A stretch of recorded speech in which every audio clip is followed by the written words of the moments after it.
Hey everybody, this is the Shepherds Podcast, and you are here.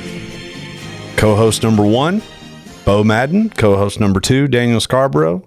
And the boss, Pastor Jerry Madden, Praise Cathedral, Greer, South Carolina, 29650. We're getting, That's the merch right there. Angry Grandpa? Yeah. That's the merch right there. Yeah, we'll see. I don't know. I think they still like this. I think they're waiting on the shirts. People don't take hints. So now we're going to jump right in. This... Well, you got a little pep in your voice today because you know what we're talking about, and you're going to be able to keep me away from anything denominationally related. So I made a joke about this a couple of months ago. Like, this would be funny to do. Yeah. And so today we're gonna talk about church words and phrases. But first. Oh yes.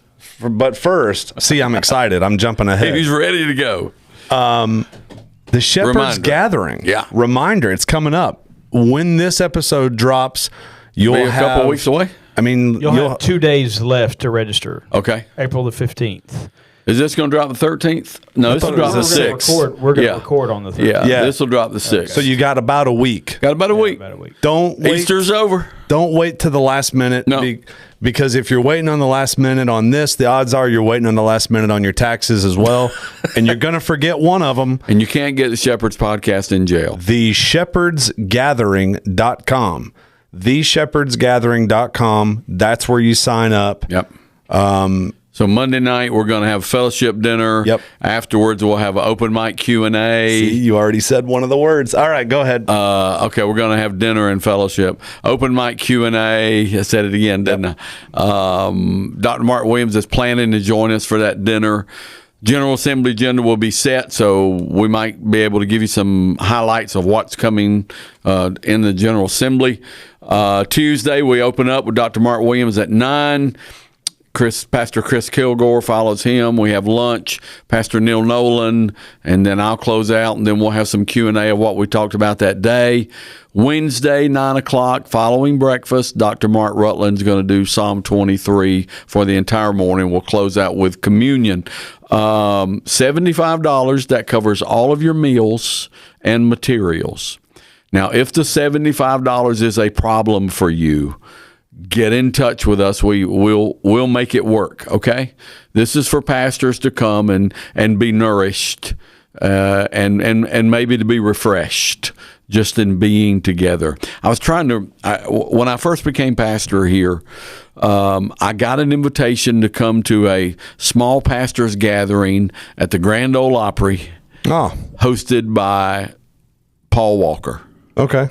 And there were about 50 pastors there that he personally invited, and we did what we're doing here for 2 days. We shared the word, we shared topics and discussions together, and it was at the Opry. It was at the Gaylord. The Gaylord. Oh yeah, at that hotel. Yeah, that place is amazing. It was really encouraging to me. Yeah. And so that's really what we want this to be. So you got about just a few days left to sign up. We're going to close that registration. But sign up. I'm trying to think if I missed any. If you have any questions, shoot us an email. We'll be glad, or give us a call. We'll be glad to help you out with that. There is a group rate hotel at the Marriott on the Parkway, Pelham and 85, $139 a night, which is a great price for that hotel. And we're going to have a good time. So I hope you'll sign up for that. If you want to go a little cheaper on the hotel, just avoid any hotel in Greer except for the Hampton Inn. The new Hampton Inn is nice. It is, but they wouldn't give us a group rate, so I'm not going to promote them. No, but I did have somebody ask about, I don't want to get in trouble, but I did have somebody ask about one of the hotels in Greer behind Staples. No, don't. We're not going to put you anywhere you might get arrested. Don't stay there. The one or two places I would stay in proximity to our church is that Marriott. And now there's a couple of hotels around it. There's a Courtyard. There's also a Hampton Inn. There's a new one. That office building is being converted into a DoubleTree, I think. Oh, yeah. You're right. I don't know if it's ready, but it is. But we got you a group rate there, so keep that in mind. Look forward to seeing everybody. and it'll just be it's just good to be together. Yeah. And not to have any agenda or stigmatisms attached to it. So I want you to come. I want you to invite others to come, and we'll see. All right, your turn. Tell them what we want to talk about today. This is words that you hear in church. Yeah. Or around church. That you don't hear anywhere else. In the real world. Yep. I'm gonna start with my first. Yep. And this goes back to a few years. Okay. There was this, and I know the guy's name, so I'm not going to call it. And he was on Facebook, and he would be preaching a meeting somewhere or a revival, and he always ended the promotion by saying, "Be there. It's going to be epic." Let me cross epic off my list. So let's say you got it on your list. It's like bingo, right? This is going to be epic. And I'm like, what does that even mean? Okay. That right there, what you just said, that's the motivation behind this. It's not making fun. I heard somebody say, what does that word even mean? And I went, you know what? I don't think I know what it means, but I say it all the time. This is going to be epic. So let me say to any evangelist who's writing your promotions, okay, epic is Moses parts the Red Sea. That's epic. Am I right? Oh, yeah. That's epic. If you're not going to part the Red Sea, I don't know that I'd use that word. Yeah. I think we set ourselves up. And then here's the danger of it. And I think there's a danger here. I know where you're going. I like this. Then we have to create that moment. Correct. Because we have said it's going to be epic. Yep. You know, some of the greatest things I have heard from the Lord were not in epic moments. Oh, they were in the Elijah, the quiet, the still. Somebody might have been preaching, and they just say something, and you're like, oh my! Mm-hmm. I've never. That's really good. Yeah. And then most of the time, what you do is then you take it and go run with it, and kind of exhaust the thought of. And it wasn't an epic moment. It wasn't, especially not what we in the Pentecostal charismatic world would define as epic. Mm-hmm. It was just, and I heard one last week, and the guy was talking about the resurrection, and he said, think about it like this. He said, and I might use this Easter. This will drop after Easter, so it won't matter. But he said, you're in a store and you've got your items in your bag. And this big burly security guard comes up and says, "Hey, you got some item in your. I need you to open your bag because I think you got some things in there that aren't paid for." And he said, "It's such a wonderful feeling to open the bag and pull out the receipt and say it's paid for." Mm-hmm. He said, "That's what the resurrection is. The resurrection is you're being able to look at the accuser of the brethren and saying, yeah, but it's paid for." Right. And now that's like, wow, that's really good. Yeah. That's really good. Yeah. If you're going to throw epic out there, but I only hear that. I start to say I only hear it in church circles. I think it's overused. Very well, much overused. I think probably promoters,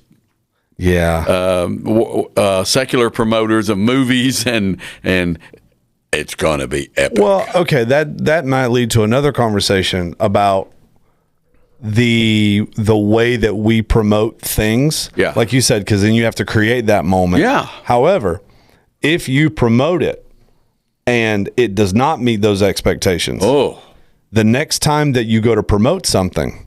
If somebody tells you, you got to go try this restaurant, it's the best place I've ever eaten, and you go and it's just crap. Yeah. The next time they tell you, hey, this place is amazing, you're going to go, no, it's not, because that other place was terrible. You know, I think you brought up a great example, and you might do this, and you probably have. You're promoting next year's Winterfest. Right. Rather than this great media.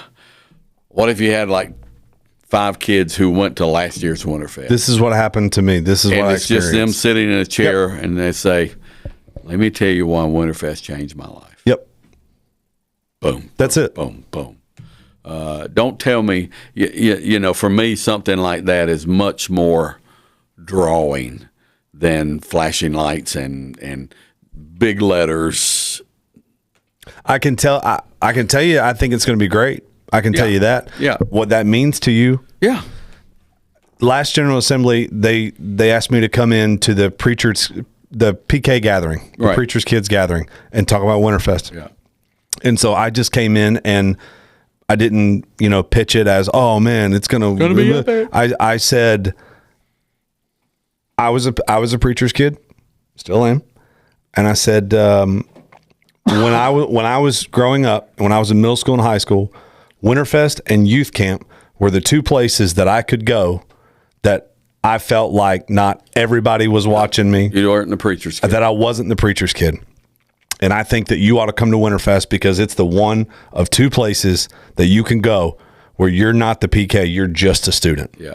And I had 3 or 4 of them come up and be like, I've never thought about it that way. Right. Because that was my experience. Yeah. I think telling your experience matters more than any of these descriptive words. Much truer, rings truer, sets a more realistic expectation. Right. And I think is more inviting than because epic. It's overused, not just in the church world. It's overused in the world in general. But for the church to grab it and you come this week, this Sunday, it's going to be epic. Okay. Can we just go ahead and add awesome to that? Oh yeah, put that in there too. Awesome. Awesome. Awesome. Daniel, you got one? Donna says awesome. Awesome. You're awesome. We'd have to have a whole different list for Donna's Yeah. pronunciations. Let alone her text, right? She can't text. I love her. She can't text. She'll tell you that. I did more with phrases, but I think we talked about it. Fellowship. That's on mine.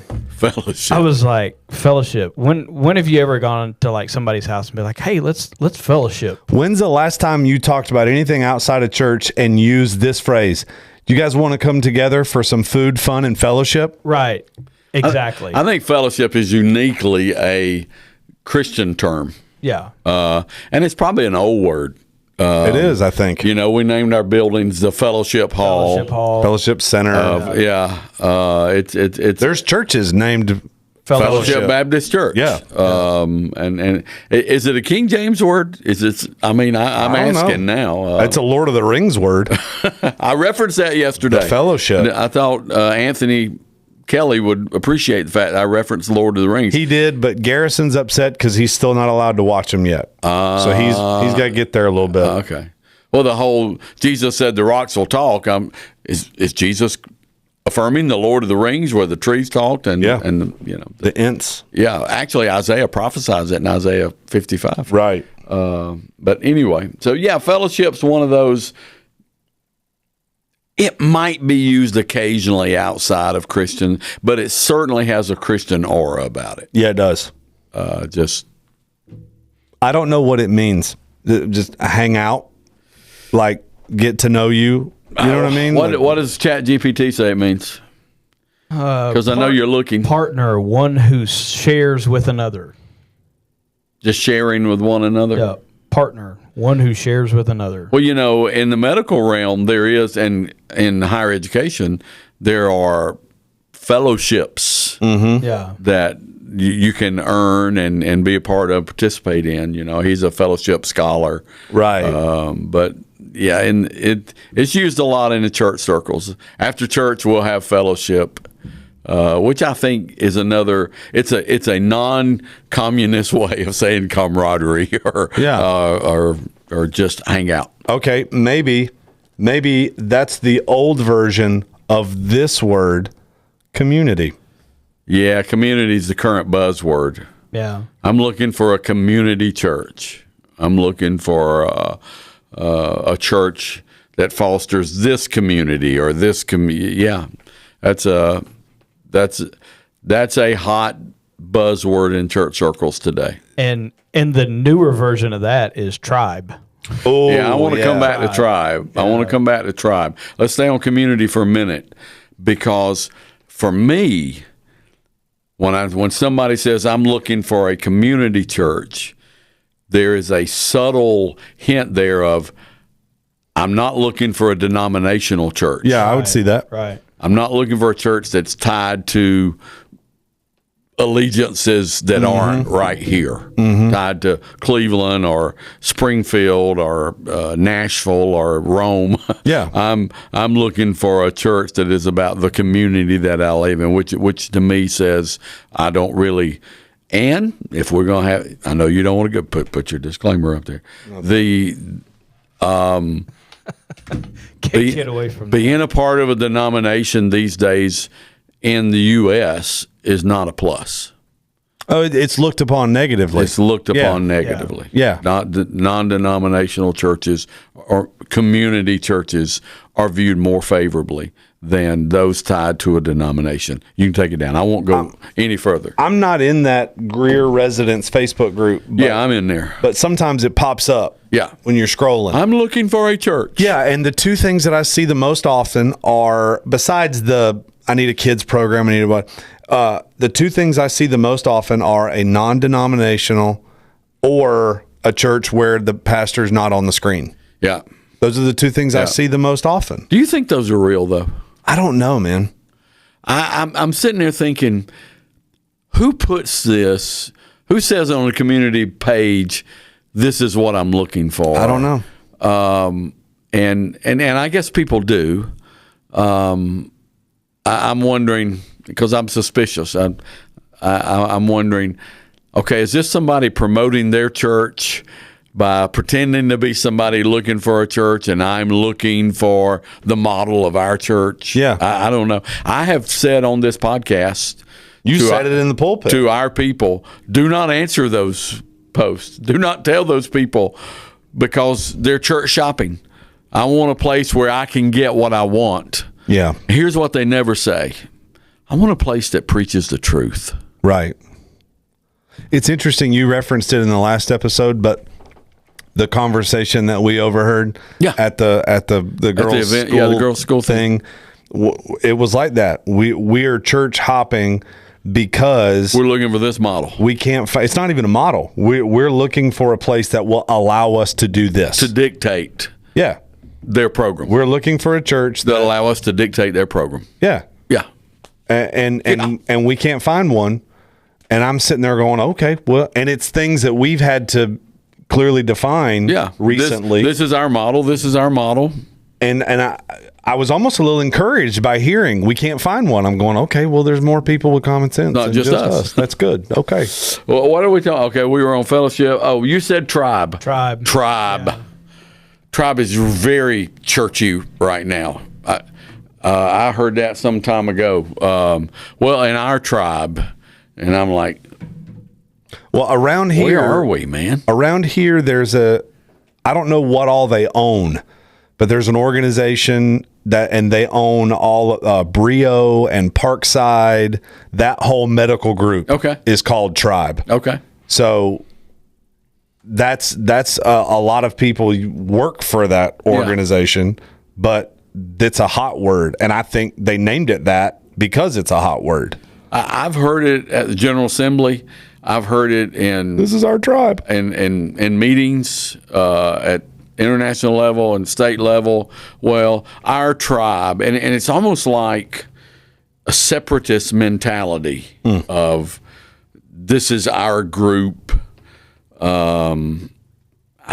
It's very I've heard it a lot. This is how our tribe works. And I don't know. Is it just kind of like a modern word, or Is it cliquish?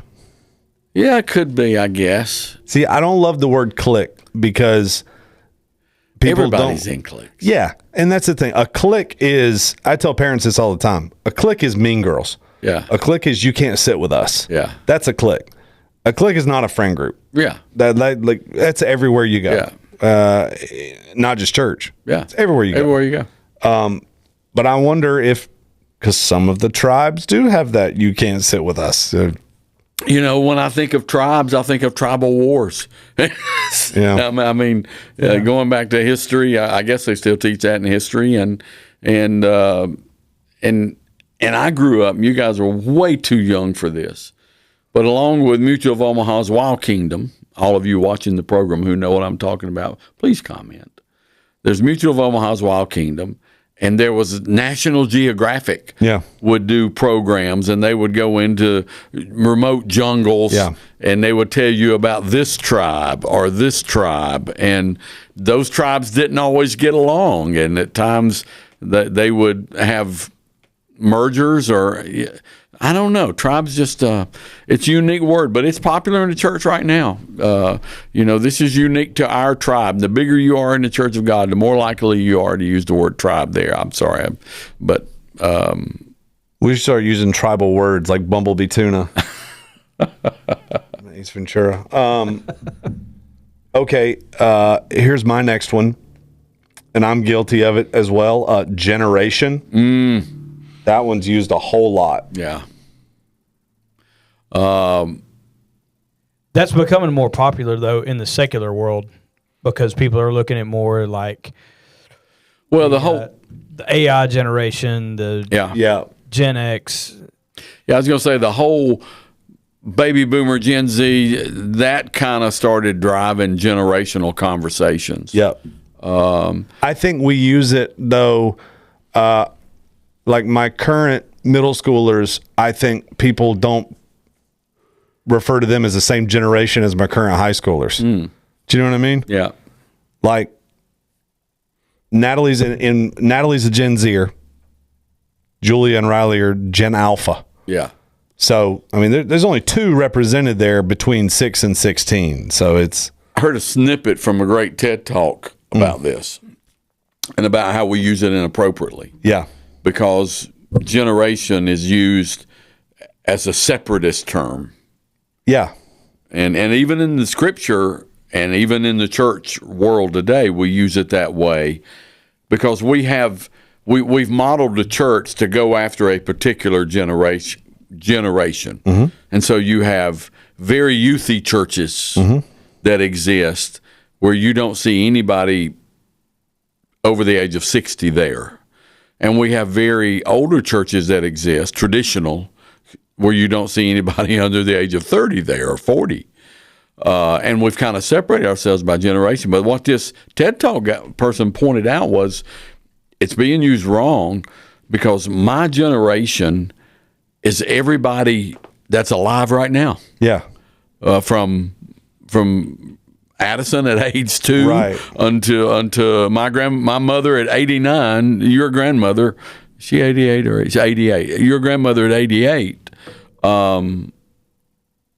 That's who's alive in my generation. Yeah. And I can't separate myself in an individual lane and say, okay, this belongs to me. The people who are alive when you were alive, that's your generation.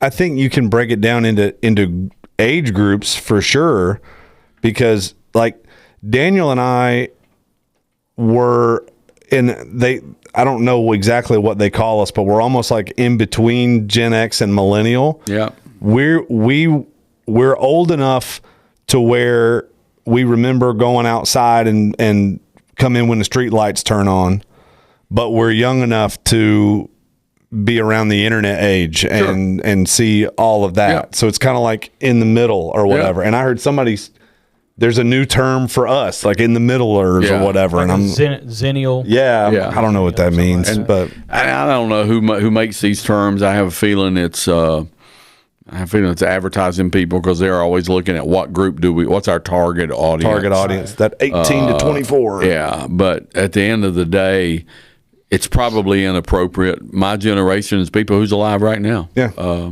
That's who I'm living with. Yeah. What else you got? I heard one that kind of feeds into tribe, and it says "do life together." It's oh yeah, that's a hot phrase. That sounds like a metro yuppie term of community. But the theme I'm getting off a lot of this is it seems like a lot of these churchy terms put people in categories.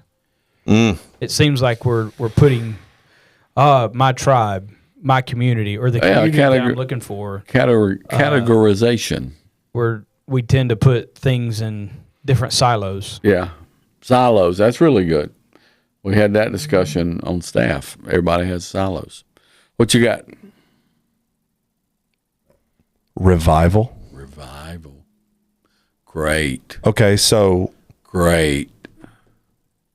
Revival can be used in many different contexts. Yeah. But I think it's fascinating that we'll use the same word to describe things like Brownsville or Azusa. Yeah. But we also use the same word to describe a 3-day event. Yeah. That's pre-planned. Yeah. Do you know what I'm saying? Yeah. I'm not saying one's wrong and one's like you shouldn't say. I'm just saying it's interesting that the word is that broad. I wonder if that word is actually in the scriptures. I don't know. The word revive is. Right. Will thou not revive us? Right. And we can look at the context of what it means. Can you schedule revival? Or does it happen? See, in the Asbury and the Brownsville and the Azusa and those contexts, this is a great discussion. It just happens because recently I got drugged. Drugs are a terrible word. Recently, it was brought to my attention. There you go. The conflicting mindsets within our denomination. And we had one of our leading pastors who preached a sermon and did not speak in affirming terms towards certain revivals. And one of them was Brownsville. Okay. And one of them was Toronto, which I wasn't aware of that when it was happening. What I've seen of it, I sort of get where he's going with that one. But one of them was Brownsville, and he didn't speak positively of Brownsville. Did not speak positively of Brownsville at all, and in the end, he wasn't speaking positively about that a revival environment. Okay. Which can be pretty sensational.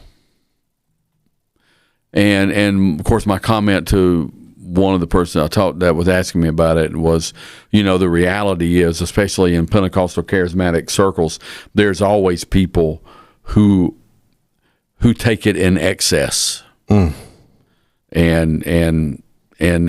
that has to be reined in because the scripture clearly says there must be order. Paul talked about 1 Corinthians 14, decently in order. And if they come in, they'll think you're mad.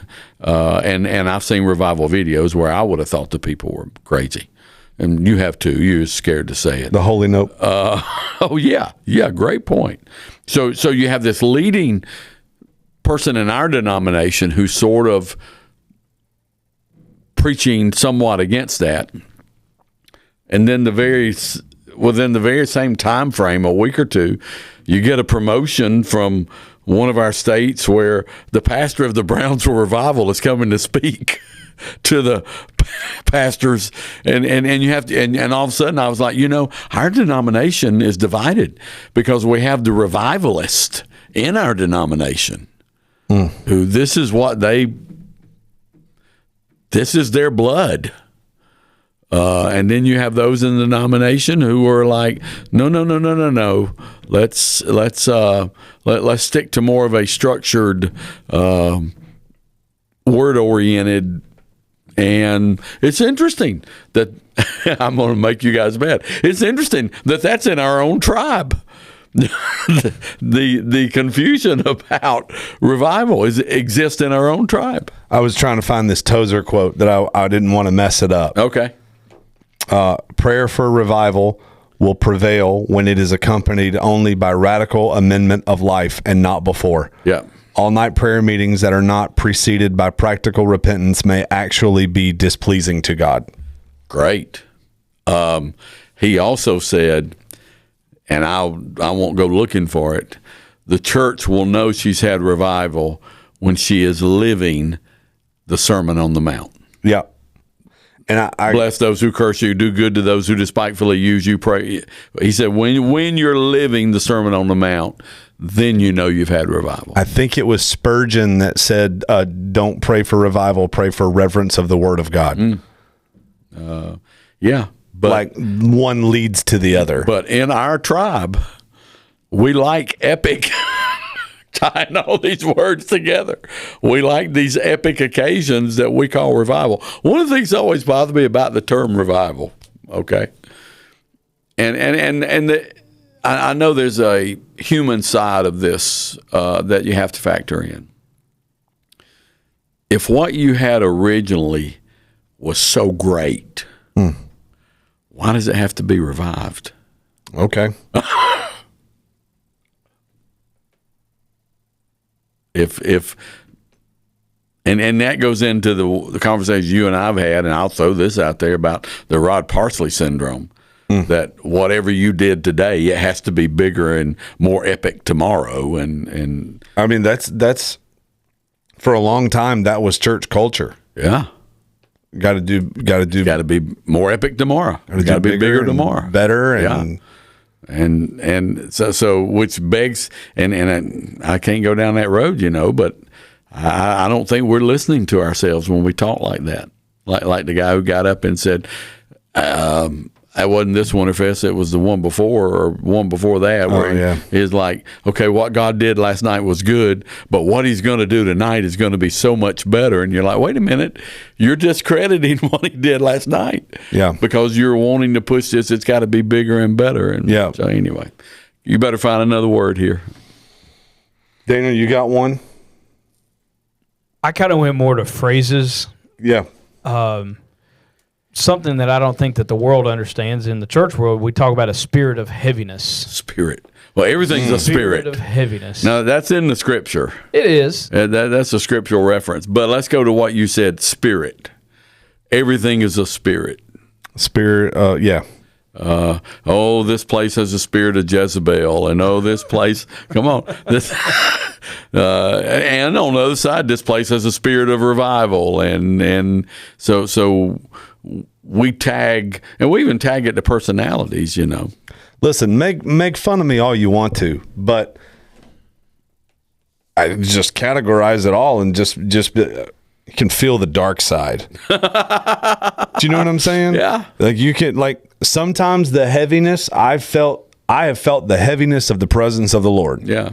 And then other times I have felt the heaviness of the burden in the room. And then other times I have felt the heaviness of the darkness. Yeah. And like, I don't want to specifically point out what it is, because I don't know what that is, but I just know that there is a presence of evil here or whatever. Or as they say, in 6 Mile, this ain't right. Yeah. Something ain't right here. Yeah. I remember years ago, there was a young man who was taking the Southern gospel world by storm.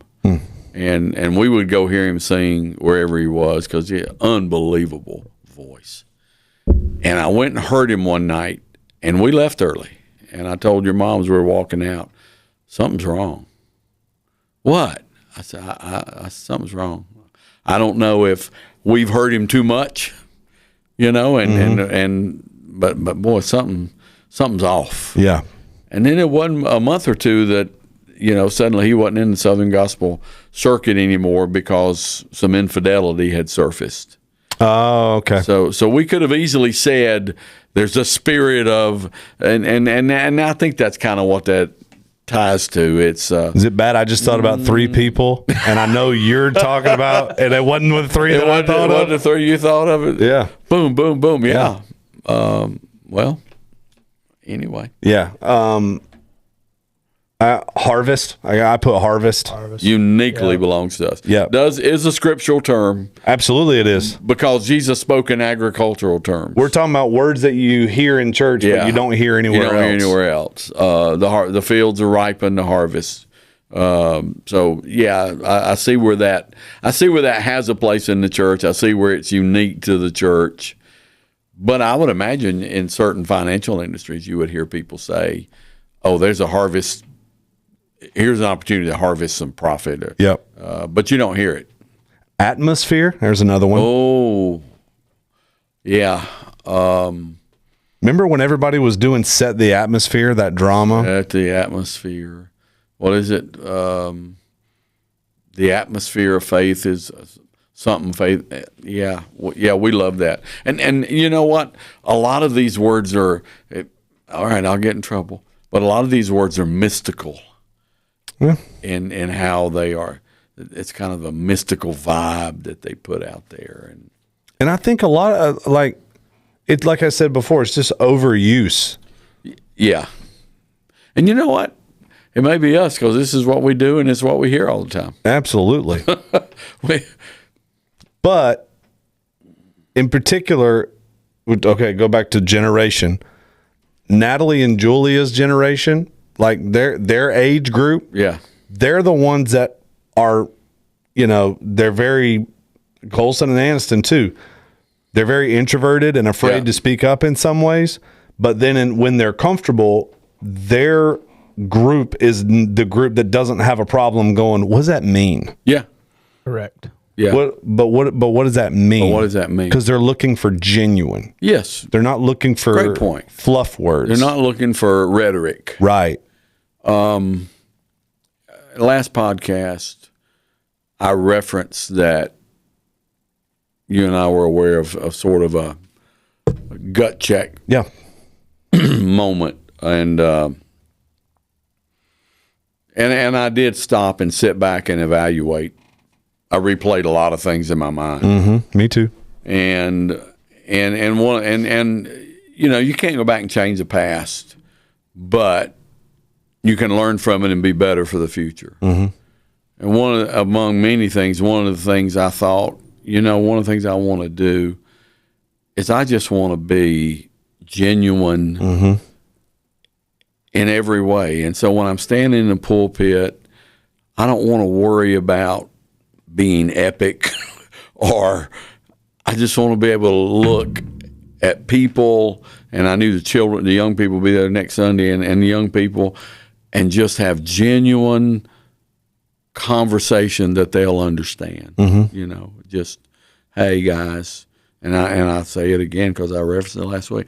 Hey, you're gonna make mistakes, but I think we do much better if we just try to be genuine. I think then, because you're right, this generation, here we go, that your kids, they're like, I don't understand. What are you talking about? Yeah. What else? We're at 37 minutes. So I asked a couple people, what's a word you hear in church but you don't really hear anywhere else? And Jen actually said Jesus. A lot of people outside of church, if they say it outside of church, it's always a cuss word. It's always in anger, or frustration. Yeah. But to just have conversations about Jesus outside of church, it doesn't happen. Doesn't happen a lot. Yeah. Doesn't happen a lot. And it's interesting. We'll talk about church outside of church, and people will talk about God in a very generic way. Either using the word God or the man upstairs or the big guy or whatever. But you rarely hear people talk about Jesus outside of church in a genuineness. Right. Great point. You got any more, Daniel? I wrote down mountaintop experiences. I don't. High water marks. Yeah. But see, that goes back to we want everything to be a mountaintop. Or valley. Yeah. Yeah. And the thing is I'm assuming where people associate, growing up in Tennessee, I would have associated a mountaintop experience with Signal Mountain Youth Camp, which is on top of a mountain. You talk about a mountaintop experience, but from the church perspective, I guess we would refer to Moses going up to the mountain. Moses on Sinai, Jesus on the Mount Transfiguration. Yeah. But he was on Mount Calvary, and that didn't, in the moment, turn out too well. But I tell you what I love about Transfiguration, because that's where my mind went, in Matthew's account. Yeah. Peter, I'm paraphrasing, obviously, but Peter says, Lord, it is good. Yeah, it's good for us to be here. It is good for us to be here. And then he said, let's build 3 churches. And Jesus said, don't tell anybody about this. Yeah. Don't tell anybody about this. Don't talk about this. Like, okay, this was for you. Yeah. And this was this moment. For this moment. Don't go tell anybody about this. Right. And I'm like, man, does that go up against the culture right there? Yeah. The church culture. Right. That's what I'm saying. When we're on social media and get here, it's epic. Yeah. During the event, it just started. There's still time. There's an epic move happening right here, There's right still now. time to get here. You know, we're here, so I'm going to go here. Cameras don't always do moves of God well. Yeah, we've talked about this before with the holy nope and all. Yeah. They just don't always reflect well real or non-real moves of the Lord. You and I have a little bit of a difference of opinion on this, because you've said before, like, you don't care if there's ever a, hey, this was Sunday morning, you know what? I look at it more of the standpoint of, I don't mind especially for kids and youth. I don't mind putting out there for parents. Hey, this is what Sunday was like, and here, Yeah. you know, here we are, and you can see this. Your kids are worshiping, yeah. that kind of thing. But we really do get away from that idea of. You're talking about the photographs and all that Yeah, stuff. yeah. We really do get away from that idea of this is happening in the moment, Right. and not. And let me say this, because I'm sort of in a hard place with that. Yeah.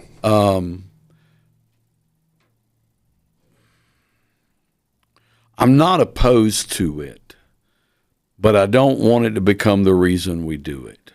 Yeah. And it would be one of those things where, like a local church, if they took photographs every Sunday of every service and everything that's going on, and this person singing, this person preaching, whatever. Okay, if they shared it with their people, okay, that's fine. But when it becomes your promotion of, then it becomes, okay, why are you doing? Is this for, when does it become? Is this for the camera, or is this, Yeah. Am I posing? I think you can do it in a way where I think people who are looking at your church very rarely, Daniel may disagree. I don't go to websites very often. Yeah. I'm on social media. Yeah. The only website that these days, the only website that I visit often is I'm sitting here just refreshing the UNC Insider, and you know what I'm saying? You're waiting on the coach. Right. I don't go to a website very often, social media. Yeah. So if I can find out what I need to find out about a place, just going to their social media or whatever. But I do think that there's a difference between, hey, we had a great day at church and here's some of the highlights, and being in the altar and, you know, falling on your face before the presence of the Lord and seeking him out, and somebody's on the floor with a camera beside you. Yeah. I think there's a way to do it tactfully and respectfully. Yeah. Going back to when you were talking about the Greer community page, I'm looking for a church. My answer to all of that is, okay, just go to their websites and watch a service and see if it speaks to you. And if it does, go there. Mm-hmm. And so to watch a service is fine. But I guess when you get to that point where I become concerned is what you just said, when you're looking for the Kodak moment, as my generation knew it. Yeah. And that's what you're putting. They look at these Kodak moments. Now, I love seeing pictures of the kids every week. I think it's great. Yeah. And the children. And I hope we have pictures of the baptism we're going to post and things like that. And Easter Sunday, I think that's a great day to take pictures and all that stuff. We're going to have photo. We didn't even talk about that, did we? Yes, I think. I know Jen's doing some arches, right? Yeah. For Easter. They're doing a background. Yeah. And are we going to have cameras set up? Are people there with cameras? I think or is it going to be everybody take their own? Take their own photos. Which is great. I think that's what I have no problem with that. People got their filters they want to put on. Yeah. I have no problem with that. But I just think you have to use caution, because it can get to the point that it seems you're only about Kodak moments. Yeah. And it's actually more effective because people will tag the church. Yeah. And then you see other people within the church. I'd much rather see it on our people's pages than see it on ours. Right. Yeah. We miss any more words, or is that enough for the day? That's all I wrote down. All right. That's well, all I I've wrote got down. a Council of 18 meeting coming up, and I'll get some more words. And You actually have to go to Cleveland? I do have to go to Cleveland. Oh, okay.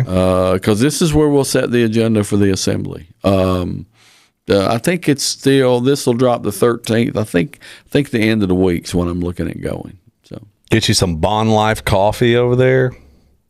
I'll probably get a lot of It's good. coffee. Actually, the Church of God has its own pods. That Do they really?